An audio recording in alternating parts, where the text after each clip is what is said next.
அக்கா அக்கா இல்ல இங்கதான்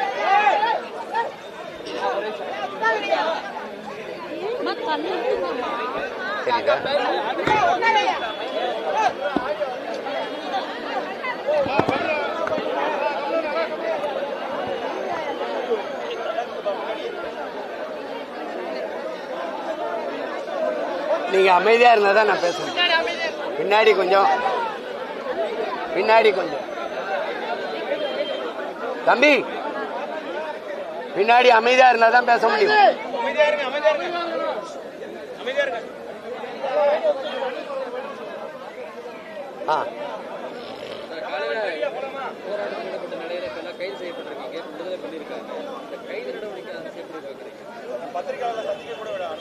இது ஒரு எப்படி அவசியமற்ற ஒரு கொடுமையான அடக்குமுறையை நான் பார்க்குறேன். ஏன்னா நாங்கள் இதே வள்ளுவர் கோட்டத்தில் பல கோரிக்கைகளை முன் வச்சு ஆர்ப்பாட்டங்களை செஞ்சுருக்கோம். குறைஞ்ச ஆயிரக்கணக்கான போராட்டங்களை பண்ணியிருக்கோம். எல்லாருமே பண்ணியிருக்காங்க.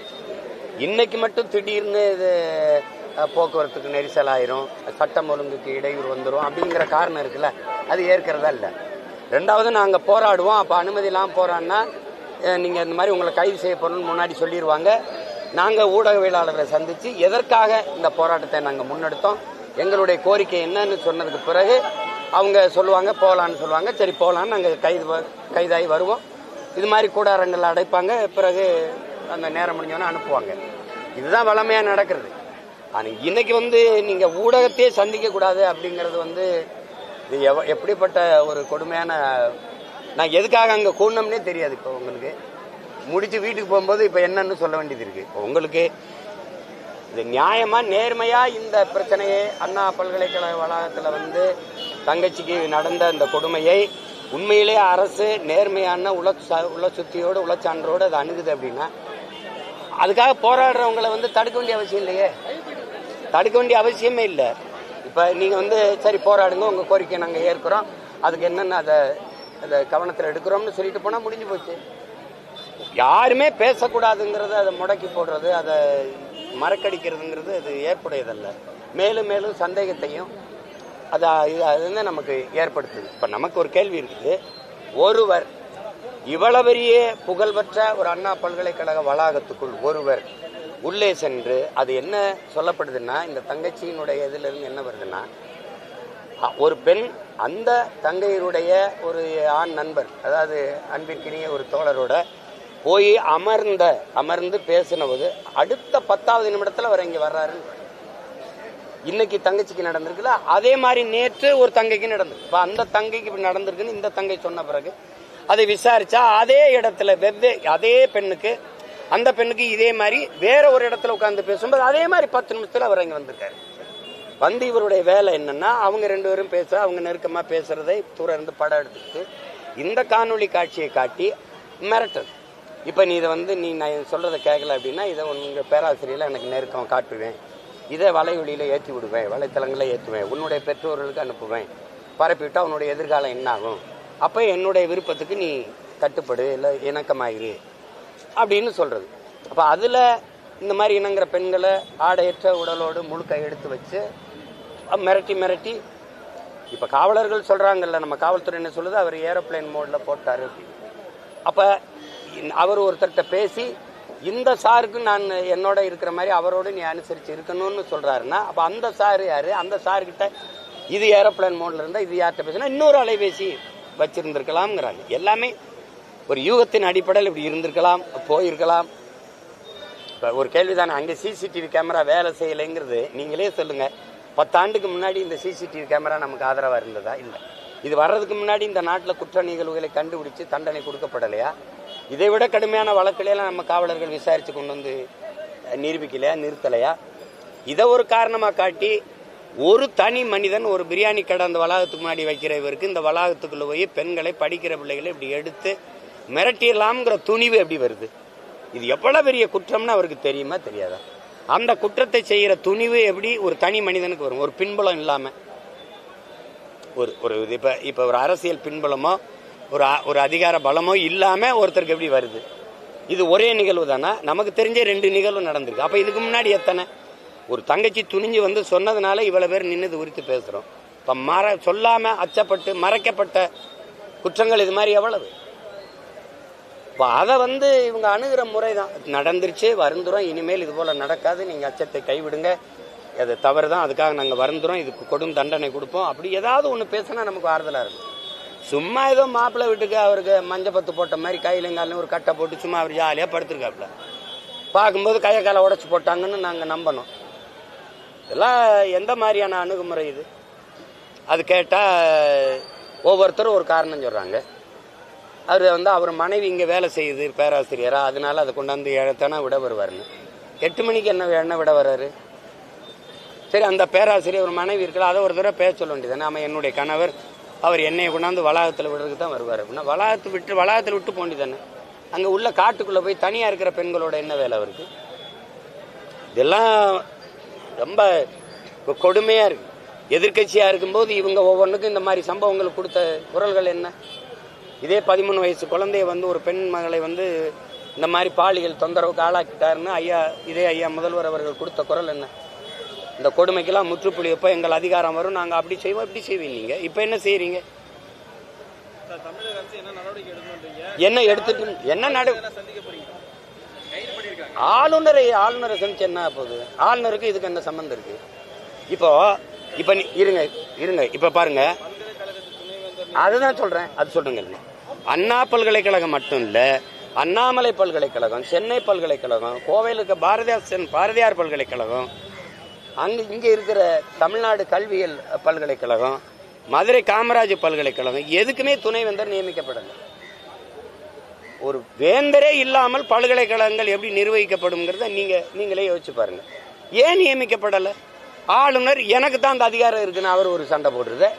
மக்களால் தேர்வு செய்யப்பட்ட ஒரு அரசு, இத்தனை கோடி மக்களால் நிறுவப்பட்ட ஒரு அரசுக்கு இல்லாத அதிகாரம் உரிமை ஒரு நியமன உறுப்பினருக்கு வந்துரும்னு சொல்ற கட்டமைப்பு எப்படி ஜனநாயக அமைப்பா இருக்கும்? எப்படி மக்களாட்சியா இருக்கும்? அந்த அதிகாரம் எப்படி மக்களுக்கானதா இருக்கும்? மக்களால் நிறுவப்பட்ட அதிகாரத்துக்கு இல்லாம ஒரு தனி மனிதன் நியமன உறுப்பினருக்கு எப்படி வருது? இத்தனை பல்கலைக்கழகங்கள் துணைவேந்தரே இல்லாம இயங்கி கொண்டிருக்கு. அதை தமிழ்நாடு அரசுக்கு இல்லை, இது மாநில உரிமை. இவங்க தான் மாநில உரிமையை பேசுறாங்க. இந்த உரிமையை கூட பெற்றுட்டு வர முடியல. இவர் எப்ப கையெழுத்து போடுறது, எப்ப இந்த துணைவேந்தர்கள் நியமிக்கிறது? அவர்கிட்ட போய் கையெழுத்து போட்டு அவர்கிட்ட போய் மனு கொடுத்து என்ன ஆகுது சொல்லுங்க? என்ன ஆகுது சொல்லுங்க? ஒரே நபர் தானா? நீதிமன்றம் கேட்குதுல, ஒரு நபர் என்ன துணிவில் ஈடுபட்டாரு? அவரோட இந்த தங்கச்சி கொடுத்த வாக்குமூலத்தை நீங்க பதிவு பண்ணிட்டீங்க, பேர்ல பதிவு பண்ணி இத்தனை ஆயிரக்கணக்கான முதல் தகவல் அறிக்கை பதிவாகும் போது இந்த தங்கச்சியோடது மட்டும் எப்படி வெளியாகுது? என்ன விளக்கம்? எப்படி இந்த ஒரு இது மட்டும் எப்படி டெக்னிக்கல் எரர் ஆகுது? மத்திய அரசு சொல்லிட்டா அதை நாங்கள் நம்பிடணும். சிபிசிஐடிக்கு மாத்துறது, சிபிஐக்கு மாத்துறது, மத்திய அரசு சொல்றது. ஏன்னா அது நேர்மையா இயங்குது இல்ல, எல்லாத்துலயுமே நேர்மையா உள்ள சான்றோட இயங்கிட்டு வருது இல்ல, நாங்க நம்பிடணும். இத்தனை ஆயிரக்கணக்கான எஃப்ஐஆர் பதிவாகும் போது இது ஒண்ணு மட்டும் அது பதிவாகல அப்படின்னு மத்திய மாநில அரசு சொல்ல நாங்க கேட்கணும். எந்த குற்ற செயல்கள் நடக்கும்போது அங்க இருந்த கண்காணிப்பு கருவி மட்டும் இயங்க மாட்டேது. ஏன் இதுவரை தமிழ்நாட்டில் எந்த குற்ற செயலுக்கும் அங்க இருந்த சிசிடிவி இயங்கலை அப்படின்னா அப்படி எந்த இடத்துல இங்க இருக்கு? தண்டவாளத்தில் நடந்த கொலை, சுவாதி கொலைக்கு நடந்துக்கா? இல்ல அதே சிறைக்குள்ள தம்பி ராம்குமார் தூக்குல தொங்கினாரு அந்த இடத்துல இந்த சிசிடிவிக்கு இயங்கலை. இப்படி எத்தனையே சொல்ல முடியும்? அது இயங்கலை, நாங்க என்ன செய்யறது அப்படின்னா? இதை நீங்க மத்திய அரசு சொல்லிருச்சுன்றீங்க. மத்திய அரசு சொல்லிருச்சுன்னா மத்திய அரசு சொல்லிருச்சு, அவ்வளவுதான். மத்திய அரசு இது மாதிரி எத்தனை சொல்லியிருக்குது? மத்திய அரசு ஆல்சிபாவுடைய வன்புணர்வுக்கு என்ன சொல்லியிருக்கு? பல்கிஸ்வானுடைய இந்த வன்புணர்வு அதுக்கப்புறம் விடுதலை ஆனதுக்கு அந்த வழக்குக்கு என்ன சொல்லியிருக்கு? மணிப்பூர்ல 2 பெண்களை நிர்வாணப்படுத்தி பல ஆயிரக்கணக்கான ஆண்கள் வீதியில நிர்வாணமா நடக்க விட்டு வன்புணர்வு செய்து தீ வச்சு உயிரோட கொளுத்துனதுக்கு மத்திய அரசு நிலைப்பாடு என்ன? என்ன நிலைப்பாடு? நேற்றைய தினம் அதிமுக போராட்டம் செஞ்சிருந்தாங்க. அப்போ எதிர்கட்சிகள் ஒரு நபரை கைது பண்ணதுக்கு அப்புறம் போராடுறது நாடகம் சொல்லி அமைச்சர் இது எப்படி நாடகம் அப்படி இருக்க முடியும்? இது முடிவுக்கு வந்துருச்சா? தங்கச்சியுடைய அவ கொடுத்ததை நீங்க எஃப்ஐஆர்ல பதிவு பண்ணி வெளியிட்டுட்டீங்கல்ல. ஒரு சாருக்கு நீ அனுசரிச்சு போகணும், எனக்கு இருக்கிற மாதிரி அவர் கூட இருக்கணும்னு சொன்னாருன்னா சொல்லியிருக்க, அதை நீங்க வெளியிட்டுட்டீங்க. இவரோட வாக்குமூலம் என்ன? இதுதானா? எதுக்காக இந்த மாதிரி செஞ்சேன், இந்த மாதிரி செஞ்சேன், அந்த யார் யாரோட பேசுனேன், இதுக்கு முன்னாடி வேற யாரோட பெண்களோட இப்படி பண்ணியிருக்கிறியா, எதையாவது கேட்டு அந்த தகவலை நீங்க கொடுத்துருக்கீங்களா, வெளியில் சொல்லியிருக்கீங்களா? அப்புறம் நாடகம்னா நீங்க நடத்தணும். நீங்க எதிர்கட்சியா இருக்கும்போது எத்தனை போராட்டங்களை பண்ணீங்க? அப்போலாம் அது நாடகம் இல்லை. இப்போ நீங்க தீர்மானம் போட்டீங்க, அது எதுக்கு டங்ஸ்டன்ல போய் எங்க சீமான் போராடிக்கிட்டு இருக்காரு? நாங்க தீர்மானம், உங்க தீர்மானத்தை உடம்புல தூக்கி போட்டானவன். நான் அத்தனை 7 முறை நீ டெண்டர் விடும்போது நீ வாய முடிக்க உட்காந்துருந்தான்னு கேட்கிறேன். அந்த 2 ஏக்கர் அந்த பல்வேலு பெருக்கு அந்த இடத்த விட்டுட்டு மற்ற இடத்துல நாங்கள் ஆய்வு செய்வோம்னு சொல்றதுக்கு நீங்க என்ன இருக்கு? உங்க தீர்மானம் வெற்றி தீர்மானம், குப்பையில் தூக்கி போட்டு போயிட்டான். அப்புறம் ஸ்ரீமதிக்கு போட்ட விசாரணை குழுங்க, சிபிசிஐடி விசாரணைங்க, நீதிபதிகள் தலைமையில போட்ட குழுங்க, 2 வருஷம் ஆச்சுல, என்ன விசாரிச்சு கொண்டாந்தீங்க? உங்களை எப்படி நாங்க நம்புறது? நாங்க போறான்னா நாடகம், நீங்க போறான்னா நேர்மையான போராட்டமா? எப்படி இது? அப்ப நீங்க எதிர்கட்சியா இருக்கும்போது போராட்டம் எல்லாம் நாடகம் தானா? நீங்க கொடுத்த வாக்குறுதி, நான் வந்தவன கொடைநாடு கொலையை கண்டுபிடிச்சு 2 மாசத்துல நீதியை நிலைநாட்டுவேன் சொன்னீங்களா இல்லையா? இதே பொள்ளாச்சி பாலியல் வன்புணர்வு அந்த படுகொலை அந்த இதுக்கு அந்த காணொலி வரும்போது கொதிச்சு எழுந்து நாங்கள் வந்து இந்த குற்றவாளிகளுக்கு உரிய தண்டனை பெற்றுக் கொடுப்போம் சொன்னீங்களா இல்லையா? அதெல்லாம் நீங்க இருந்தீங்கன்னா இப்ப சொல்றது சரி, நடவடிக்கை எடுக்கும் அரசு, ஒரு நம்பிக்கை வரும். எதுவுமே செய்யலையே. நீங்களும் அதை நடவடிக்கை எடுக்க மாட்டீங்க, நாங்களும் போராடக்கூடாது, போராட இடமும் தர மாட்டீங்க, பேசவும் விட மாட்டீங்க. அப்புறம் யாருமே கேள்வி கூடாது, நீங்களா வந்து சொல்லிக்கிறீங்க. எந்த கொம்பனாலும் கூட சொல்ல முடியாத அப்படி ஒரு ஆட்சியை கொடுத்து கொண்டிருக்கிறேன். இந்தியாவே பாராட்டுது எங்க ஆட்சி, அப்படியா மக்களை சொல்லுங்க. நீங்களா பேசிக்கிறீங்க நல்ல ஆட்சி நல்ல ஆட்சி நல்ல ஆட்சின்னு. ஒருத்தனை சொல்லு. ஒரு வயசான ஒரு பெருமகள் உங்க போஸ்ட் சுவரொட்டி ஓட்டு நடத்துல செருப்பு கழட்டி வீசிட்டா, அவ ஆள் மனதுக்கு ஆத்திரம், ஒருத்தி எரிஞ்சிட்டா. பல லட்சக்கணக்கான தாய்மார்களின் மனநிலை தான். அதை எடுத்த ஒரு சின்ன பையன் மேல வழக்கு பதிகிறீங்க. அந்த அம்மாவை பிடிக்கிறதுக்கு ஸ்பெஷல் குவாடு சிறப்பு படை அமைக்கிறீங்க. இதே கர்நாடகால உங்க படத்தை வச்சு செருப்பால் அடிச்சான கர்நாடகன் ஒரே ஒருத்தன் தான் தமிழ்நாட்டில் கண்டிச்சது நான் தான், எவனுமே கண்டிக்கல. எவ்வளோ எங்க முதலமைச்சர் செருப்பால் அடிப்பாங்க.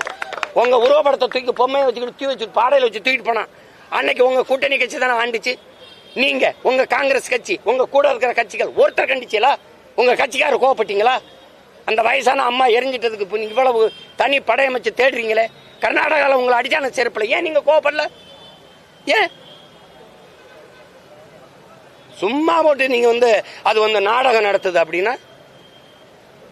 நீங்க நேர்மையா நடவடிக்கை எடுத்திருந்தீங்க இதுக்கு முன்னாடி நடந்ததுக்கலாம்னா அரசு அந்த நடவடிக்கை மேல நம்பிக்கை வரும், அது செய்வாங்கன்னு. ஒரு ஆழ்ந்த ஒரு கருணையோடு ஒரு பதிவு முதல்வர் துணை முதல்வரோ அது அவங்களும் சொல்லலையே, எல்லாம் ஆளாளுக்கு ஒண்ணு பேசுறீங்க. அதுக்கு நாங்க என்ன பண்ண முடியும்? அது நடந்துருச்சு. அந்த பொள்ளாச்சியில் நடந்ததுக்கு அவங்க பண்ணாங்களா? இப்ப கேள்வி கேட்கிறாங்க. இதுவா என்ன போட்டி கச்சேரியா நடக்குது? சொல்லுங்க, பாட்டுக்கு பாட்டு போட்டியா நடக்குது? அப்புறம் நீங்க தான் சொன்னீங்க நாங்க ஆட்சிக்கு வந்தா அதை சரி பண்ணிடுவோம்னு. அதனால நம்பி வாக்களித்த மக்கள் கேட்கிறாங்க, என்ன நீங்க அதுக்கு நடவடிக்கை எடுக்கல இதுக்கு நடவடிக்கை எடுக்கல. ஒரு கருணையா நடந்துருச்சு, தவறு. அதுக்காக நாங்க ரொம்ப வருந்துறோம். பாதிக்கப்பட்ட அந்த தங்கைக்கு எங்களுடைய ஆறுதல். அவளுக்கு நாங்க எல்லா வழியிலையும் துணை நிற்போம். நம்ம பிள்ளைகள் நீங்க அச்சமின்றி போங்க, உங்களுக்கு எல்லா வழியிலையும் உங்களுக்கு பாதுகாப்பு பண்ணி நாங்க உறுதி செய்யறோம். அப்படிலாம் ஒரு சொல்லும் போது நமக்கு ஒரு ஆறுதலா இருக்கும். அதனால அது சிஸ்டம் ஃபெயிலியர் ஆயிடுச்சு, அதனால அது வெளியாயிடுச்சு. வேற நெக்ஸ்ட் அப்படின்னா நான் ஒரு துப்பாக்கி வச்சு சுட்டேன், அது கை தவறி சுட்டுருச்சுங்க, பிஸ்டல் ஏதோ இதாயிடுச்சு அப்படின்னா விட்டுருவீல? அவர் தான் சொல்றாருங்க ஏதோ பிஸ்டல் ஏதோ மிஸ்டேக்னுட்டு, அப்படின்னு விட்டுருவீல? சென்னை போலீஸ் கமிஷனர் இதுக்கு விளக்கம் கொடுத்திருக்காரு. அந்த ஒருத்தர் தான் சாருங்கிறவங்க யாரும் கிடையாதுன்னு சொல்லி ஒருத்தர் தான் சாருங்கிறது நீங்க அவர் பிளைட் மோட்ல வச்சிருந்தாருங்கிறத நம்புறீங்க. பாதிக்கப்பட்ட அந்த தங்கச்சி இன்னொரு சாரோட அனுசரித்து இருக்கணும்னு அவ சொல்றதை நீங்க நம்ப மாட்டீங்க. எப்படி இது? காவல்துறை விசாரணை நடத்தி அவங்க சொல்றாங்க, அமைச்சரும் மாத்தி மாத்தி பேசுறாங்க. காவல்துறை விசாரிச்சு தான் பிளைட் மோட்ல போட்டிருந்தாருன்னு சொன்னீங்களா? அது எப்படி எடுத்தோன்னு சொன்னீங்க?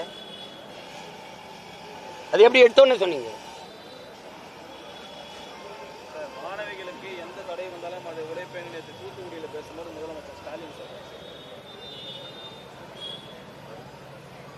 நான் ஆள் மனதுக்குள்ள சிரிக்கிறேன், வேற ஒன்றும் சொல்றது இல்லை. சார், புதுவெளியில மன்னிப்பு கேட்டாலும் மன்னிப்பு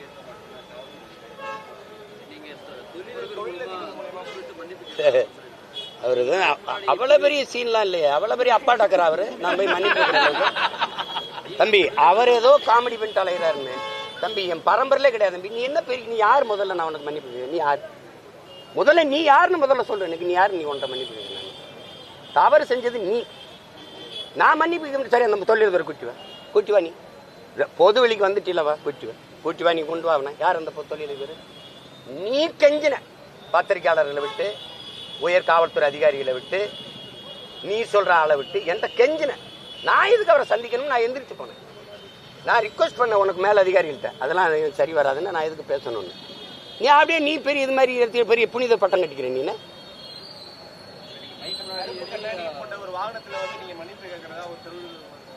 அதான் சொல்லிக்கிட்டு இருக்கேன். எதுக்கு மன்னிப்பு? நீ முதல்ல யாருன்னு சொல்லு. உன்ட்ட எதுக்கு நான் மன்னிப்பு கேட்கணும்? உன்னை பயந்துக்கிட்டு நான் மன்னிப்பு கேட்கணும். நீ தான் கெஞ்சின. நீ நேருக்கு நேரம் நீ என்னோட பேசுவியா? நீ கெஞ்சினியா? இல்லை. நான் உன் நாகரிகங்கிறது சில அதிகாரிகள் பேரை சொல்ல விரும்பல, பத்திரிக்கை பேரை சொல்ல விரும்பல. எல்லாரையும் அனுப்பி எனக்கு முடிச்சு விடுங்க, அண்ணனுக்கு எனக்கு தகராறு வேணாம், பிரச்சனை வேணாம்னு சொன்னது நீ. நான் எதுக்கு அவர்கிட்ட போய் பேசணும்னு எந்திரிச்சு போனவன் நான். நீ தான் பெரிய அப்பாட்ட பெரிய இவராச்சே. துப்பாக்கி பெரிய பெட்டாலியனை வச்சிருக்கிய. எனக்கு பாதுகாப்பு இல்லைன்னு சொல்றது கேவலம் அல்ல. சும்மா நீங்க சும்மா என்னை மோதி ஒரு ஆளா காட்டிக்கிறேன்னு நினைக்காத. இதெல்லாம் இது பண்ணிக்காத. நீ தம்பி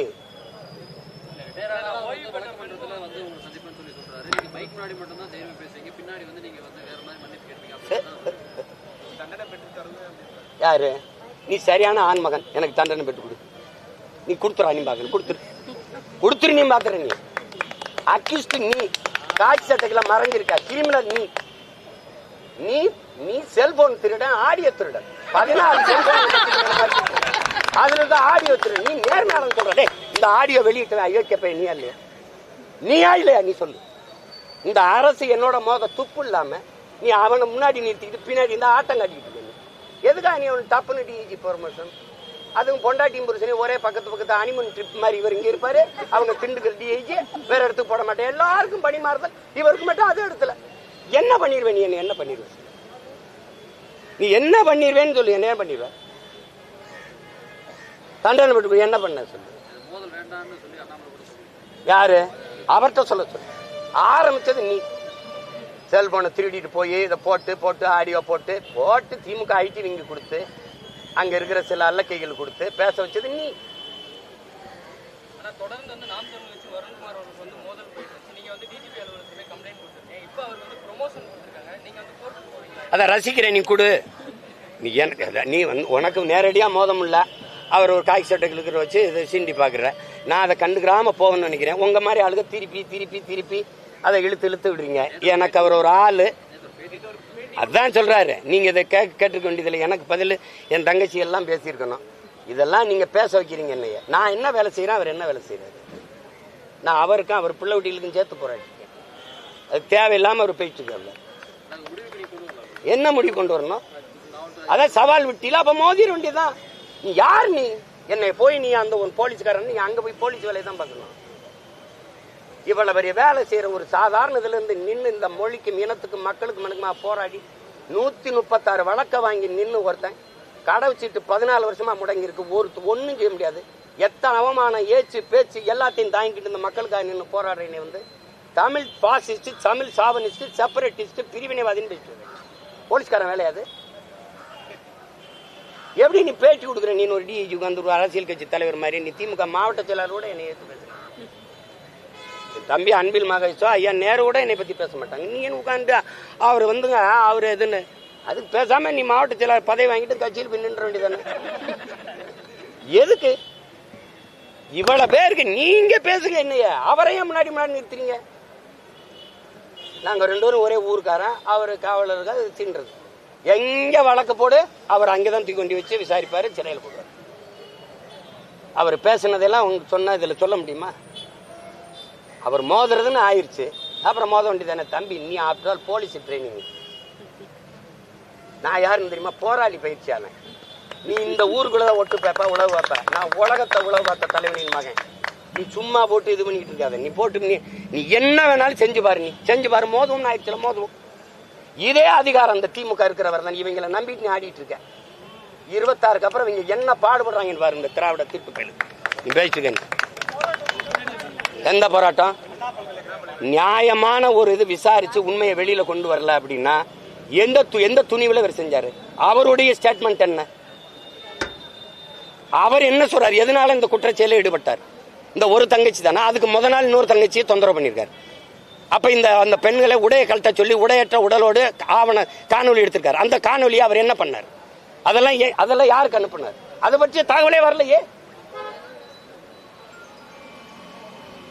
எப்படி எந்த துணிவில் அவர் செஞ்சாரு? ஒரு பொலிட்டிக்கல் ஒரு அதிகார பின்புலம் இல்லாம ஒருத்தன் செஞ்சிட முடியும் நீங்க நம்புனீங்கன்னா இதை பேசி பயன் இல்லை.